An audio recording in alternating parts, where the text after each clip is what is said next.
aujourd'hui, l'Institut a signé une convention avec l'ANZOA et aussi avec l'OHADA, une convention qui est assez clé parce qu'aujourd'hui, elle nous permet, cette convention, de travailler sur la durabilité des systèmes oasiens et aussi des arganeries. Donc aujourd'hui, l'Institut national de la recherche agronomique, son rôle dans cette convention, c'est d'abord d'établir et d'avoir des solutions pratiques qui vont être adoptées chez l'agriculteur pour adopter des techniques culturales qui sont optimisées. Des techniques par rapport, premièrement, à la gestion du sol, à la gestion de l'eau et aussi à la gestion du stress biotique et abiotique, donc les maladies, et aussi à la sécheresse.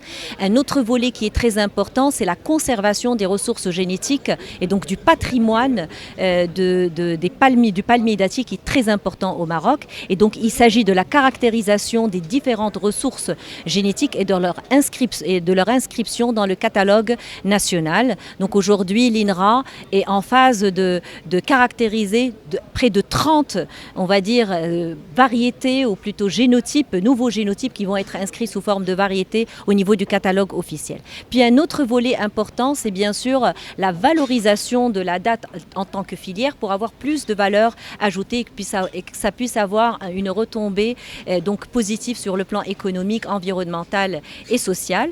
Et un dernier point, c'est aussi le transfert d'expertise, donc à travers l'expertise des chercheurs de l'INRA. Donc on vise à transférer cette expertise vers les agriculteurs et tous les acteurs sur le terrain pour pouvoir avoir une implémentation et une adoption qui soit réussie de l'ensemble de ces solutions et de ces innovations technologiques.